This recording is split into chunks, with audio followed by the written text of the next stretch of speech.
The Stalemate refuge. Small section in Dvoritsky on the Stalemate refuge. Pause the video straight away. White to play. What on earth are you going to do here? You look busted, basically.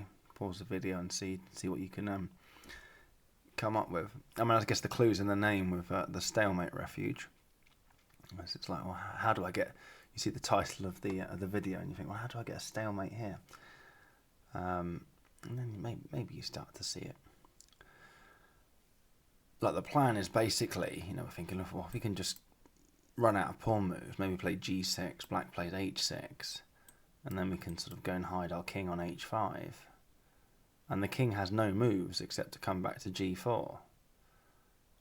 If this pawn gets taken, it's stalemate. So you just go back and forth, h5 and g4, and you say, well, that's it. How clever.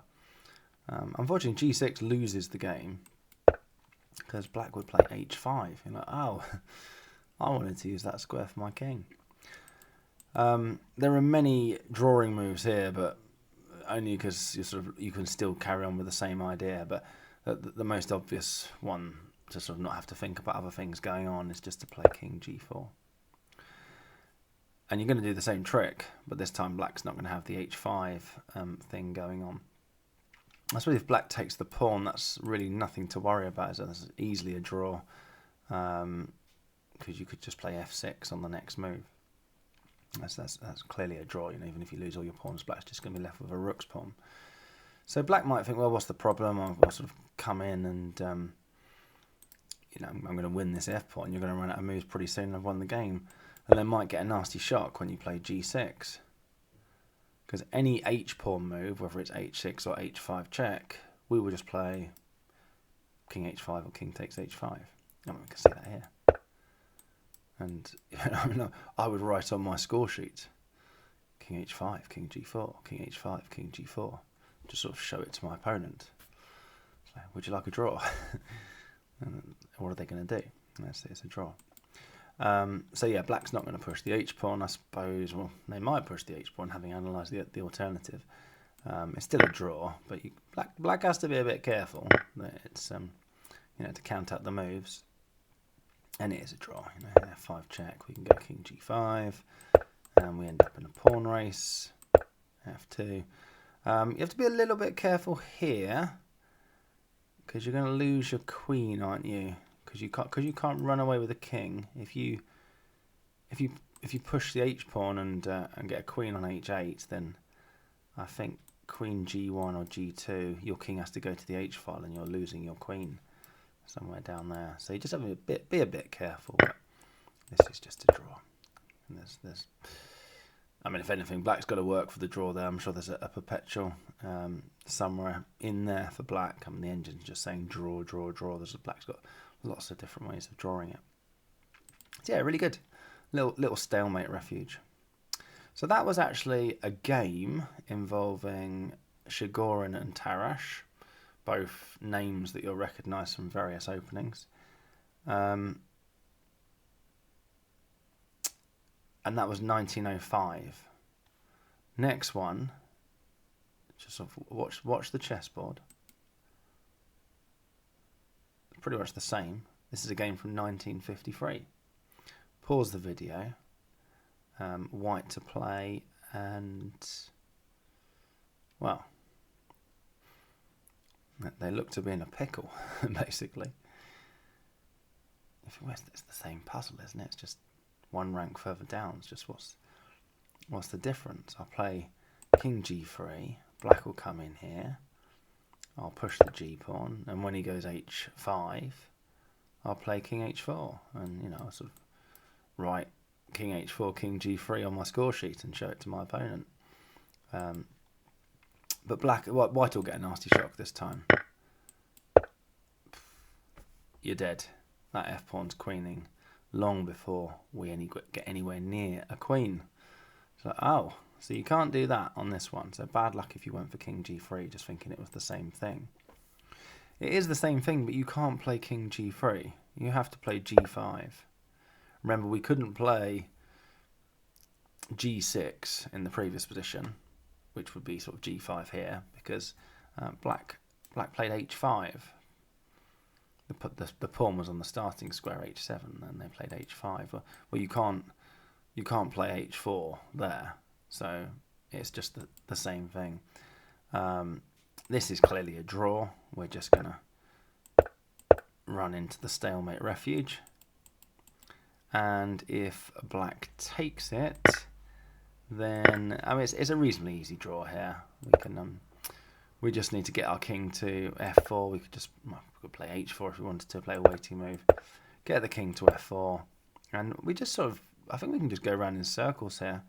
Coming back, I don't think the opposition matters particularly either, because as soon as the black pawn lands on f4 and the black king comes to f5, now we can still push the h pawn. You know, if that takes, we push the g pawn, swap it for the f pawn. We can see that that's clearly a draw. If black takes the g pawn, that's clearly a draw. I think obviously there's a king versus a king, so it's just a draw. Yeah, so the opposition doesn't particularly matter. Draw. So yeah, that's the stalemate refuge. I guess watch out for that pawn structure if you get it in a game. So here's a game involving. This is someone playing against Taimanov. So Taimanov's black in this position. It's a game from 1955, and there's sort of quite a lot going on in this game. It's interesting. I mean, even though it's in this stalemate refuge chapter, you wouldn't be thinking of that at this stage, would you? Just be thinking, well, you know, what on earth am I going to do about this passed h pawn here? And so white played the best move, which was to go for this breakthrough. You cannot take that pawn. If you take that pawn, you are dead. Basically, there's just, well, you're dead. You can see that the bishop is dominating the knight, and so we're just going to play d6, earmark the bishop for the taking of that knight, and that king is not going to get in the square of the d pawn. So black absolutely cannot take on d4. But Taimanov played this knight g6, which is actually the only drawing move. I'm just sort of cheating and looking at the engine. And white took on c5, and I mean, if white doesn't take the knight, I mean, Dvoretsky says that, you know, if white just sort of plays d6, black comes into e5 with the knight. I've just got the engine's list is just draw, everything's a draw, but Dvoretsky sort of said that it's white who's going to have to think hard how to draw this position. Yeah, and I wouldn't fancy playing this as white, I've got to say. But instead, we can take on g6, and then we've got a protected pass pawn against an outside pass pawn, and the key to drawing this for black is that they've got to stay in the square of this pawn to stop it promoting, but stop white winning this one, basically. So the corresponding squares here, like the zugzwang squares, are those two. If there's a white king on h4 and a black king on g6, and it's black to move, I think that means black's lost. In fact, you can see that's just true. Black either has to give up the pawn or move out of the square. I suppose they've got this extra move to think about, a5.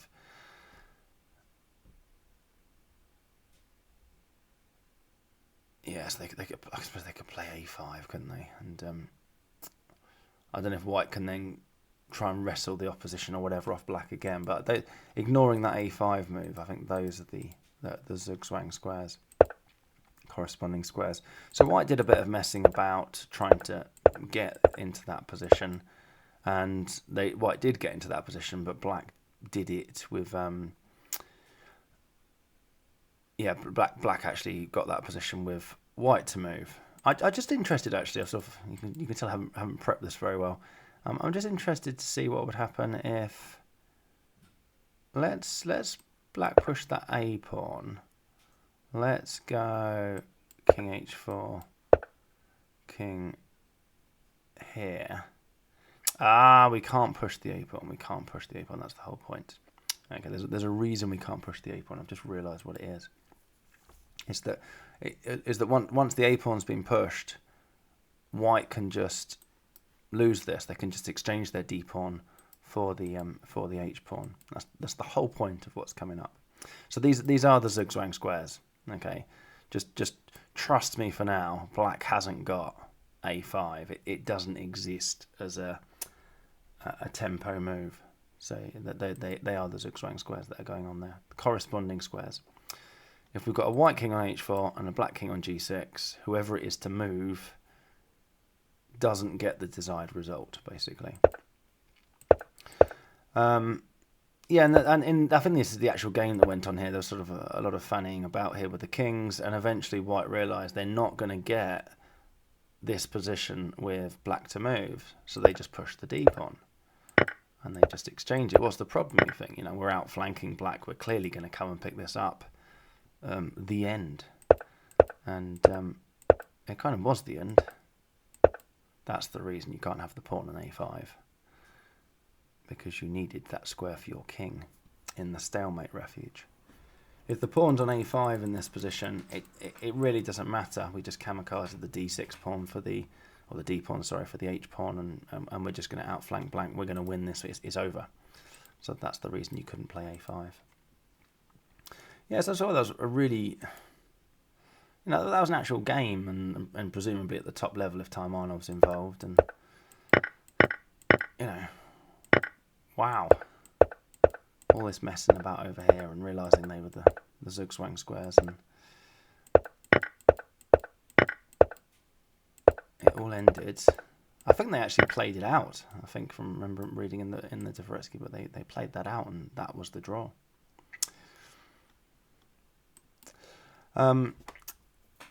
This one's hard. This is a study from 1900, and it's black to play.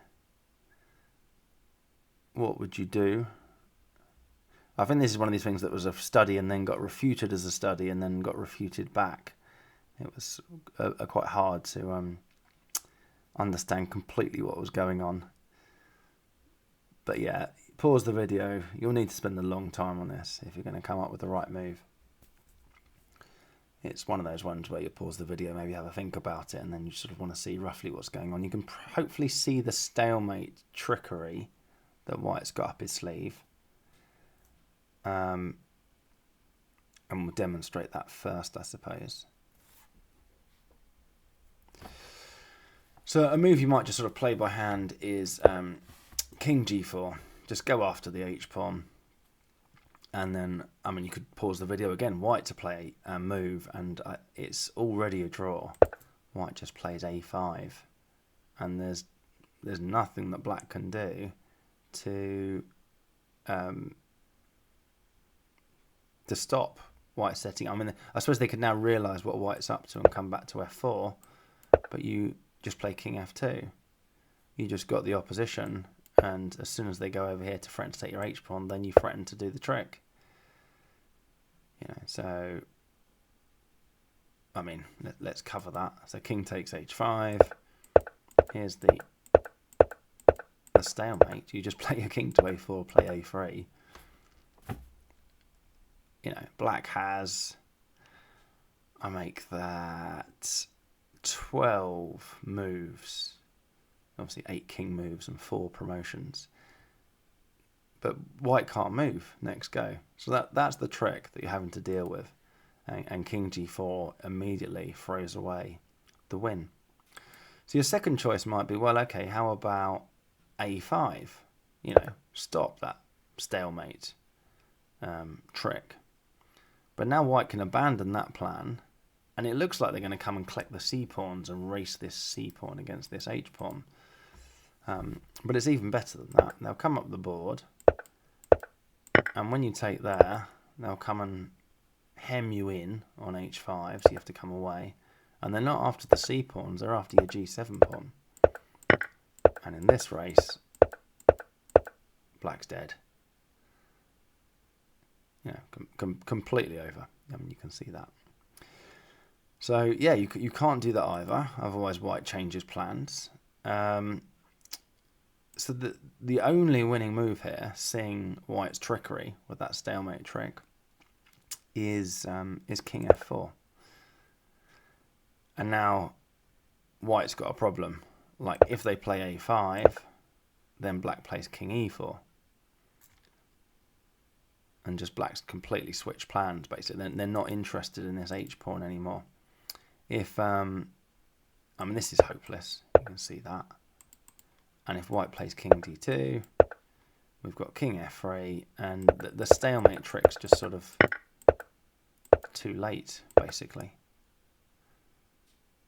You've had it. So if you go back to the original position, sorry, I mean, you've had it because there is no stalemate. Black gets the c3 move in time. If you go back to the original position, where was it? So black plays king f4.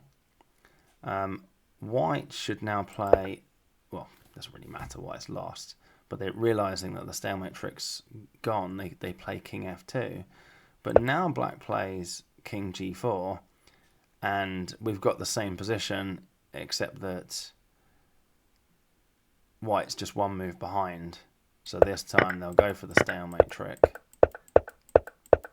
and they'll find themselves in a checkmate trick. So queen c6 was also checkmate.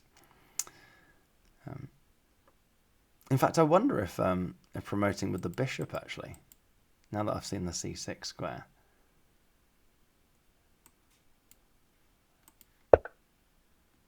Yeah, white's now got a choice between getting check. That's a nice finish, isn't it?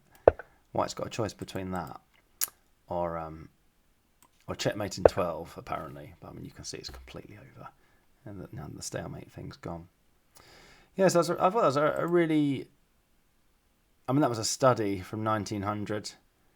I think it was set up originally so that it was a draw. And then someone found that black could win with king f4. And yeah, I lost track of the story in it. But I mean, what would you take from it as a chess player? I suppose the thing I'm thinking is, I'm in a completely lost pawn ending. Can I do something sneaky where I stalemate my own king? And that's what I've taken from, this position or this one. I'm definitely on the lookout for those pawn structures. I love the difference between those two, by the way. The one rank further down, and then it actually happened in a game. I'm trying to work out. I mean, the way the players just sort of played it out and actually finished at the stalemate. It was almost like. I mean, I might have got this totally wrong, but it was almost like they both wanted to prove they knew it. They knew all about it. So, at what stage did Taimanov, for example, see that stalemating trick in the pawn structure? When did it come on his radar? Was it there? Is he already thinking bishop for knight? Is it there? If he can just trade this for this, he's got the stalemate in there. I don't know. I suppose maybe speak to another top chess player and sort of, maybe they might be able to predict when did it get on his radar. That's what I'd take from this. Like one day, somewhere in my next 200 chess games, I might suddenly get a pawn structure. I can set up a stalemate over there in this completely lost game otherwise. Because I mean, it is just gone, isn't it? As you go through it, I mean, you just think, well, black's dead, and then you see, sneaky, really sneaky. So yeah, I like that one as well, and this one's mental. This one's absolutely mental. This is Grigoriev again. He's at it. Whenever I see a study by Grigoriev, I'm like, oh my god, this is going to be mental. This is from 1934. This one is white to play first of all, and there's various levels to this. There's certainly a part of it where I'm just like, it's just so far above what I was ever going to contemplate or understand. I just sort of, I've heard people say this Dvoretsky book is hard and this is it, but then there's definitely a part of it that I'm sort of on board with. There's definitely bits of it that I understand. Like, one bit of it that I would understand is it's white to play. We've got an outside pass pawn here that we can sort of create at some stage. So, play b4. The black king comes into d4. They've got to get to the fourth rank, and then we can just do this clever c3 check idea. And the idea is that these pawns are now just sort of protecting themselves. And what does the black king do? The black king just has to move around a bit. The black king can't take on c3 because then you play a5. So the pawns protect themselves. The king comes over here and wins this h pawn, and then comes back and wins these, and you win the game. There's nothing black can do. I mean, they can. Well, in fact, the king moves. We'll go through the actual thing that black does do. They can play c5, and you think, well, it's not a problem either. b5. Again, as soon as black comes to the third rank, you push the a pawn. You're queening. It's just going to, that might be slightly more difficult because you might have some pawns, a pawn and a2 by that stage, but it looks just one to me. I mean, let's just see that, to be honest. Let's take there, push this. It's just the black pawn get anywhere near. I mean, you can even put your queen on a1 straight away, can't you? Queen e5 check. King out the way. Is queen a1 winning? It wasn't as good as the other moves that Stockfish had, but that's the sort of move that came to me, and it looks fine to me. It was checkmate in 33 still for white. So so what's the problem basically? It just looks sort of trivial.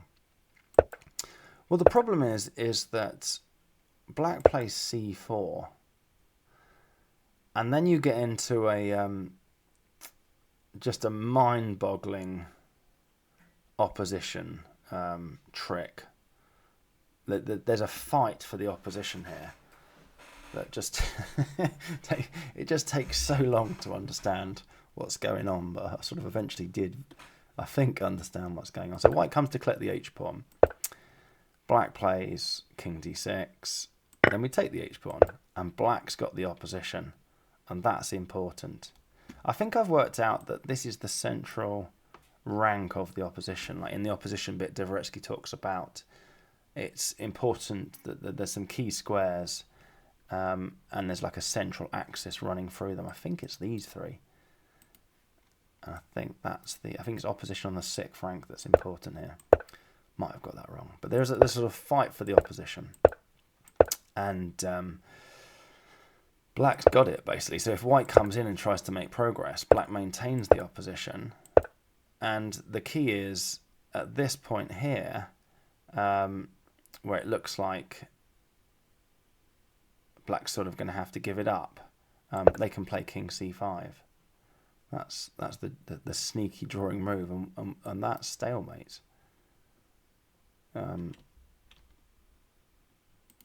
Yeah, right. It's just incredible, really.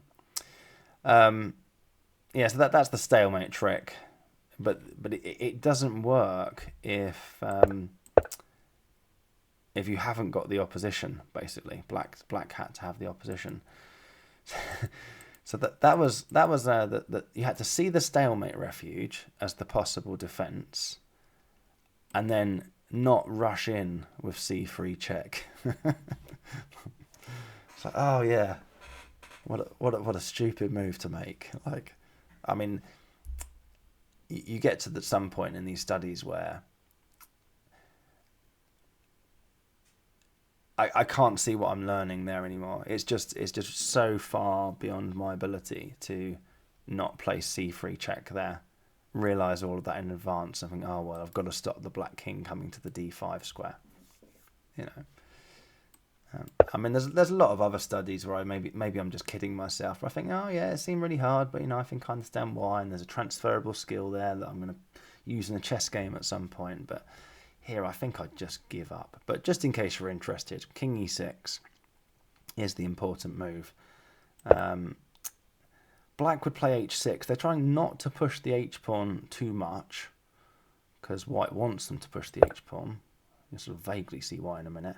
Then we see the c3 check, king to c4. And now, if you make a run for the h-pawn, that's still a mistake. And it's all to do with the same thing, that when black sets up this stalemate refuge, the stalemate refuge only works if black has the opposition. And if you've made a run for the f-pawn, black can do that. So what you have to do in this position is you have to play king e5. And what that does is it forces the black pawn forward to h5. And now white gets the opposition. Then you make a run for the h-pawn. I'm not sure what the nuance of that was, but c6, there you go. King g5, king comes to d5, and this is just bonkers. It's absolutely bonkers. King takes h5 is a mistake, obviously, because we see c5, b5, c4, and again black's got the opposition, having set up that stalemate refuge. So your winning move here, I'm looking at the engine lines, it's hilarious. White's winning move is like a plus 96 and all the others just 0.0. King h4. Wow. Yeah, just reminds me of that study in the key squares section, where it ends up after a bit of messing around that I think it's like there's a rook on there's a king on g2 and a rook on, or a king on g3 and a rook on f3 are in check, and you don't take it, you just play king g2, you have to take it next move to get the opposition. Reminded me a bit of that. So yeah, black then does the stalemate refuge, but now it's white that has the opposition, and that means that black's stalemate refuge doesn't work. See, that's the bit that makes me sort of realise it's along this sixth rank. We've got the opposition against the sixth rank, and in the opposition video, you know, I talk about we understand the opposition, but do you know what you're doing with it? Like, you force the black king to move, and I mean, there's the opposition again, there's the distant opposition, but so what? You know, what are you doing with it? We'll make progress. So it's the opposition on the sixth rank that's important here. And there it is again. So we just sort of keep making progress. I'll just follow the top engine line for black now. So king d5, king f5, king d6, king f6. Let's go king d5. I presume king e7. I was about to say I presume king e7. Getting somewhere. Progress. It was along the sixth rank. And after this king c5, obviously we don't come to e6 and stalemate. We just keep going this way.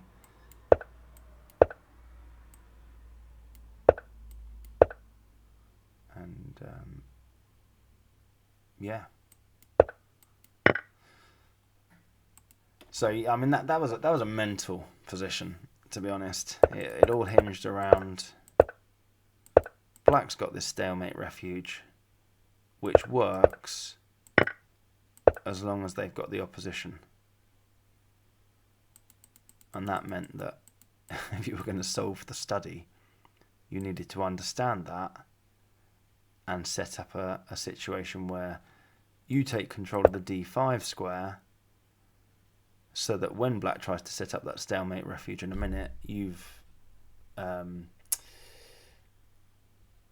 manipulated, I can't think of the word I was going to say, you've sort of designed the situation where you've got the opposition as white, and it keeps going all the way to this just ridiculous move, king h4. If you studied all those variations and got king h4 as an important move that you saw back here, having seen the stalemate refuge the lot, I have no idea why you're watching Belper Chess Club's videos. And yeah, that's the stalemate refuge. I think we're done.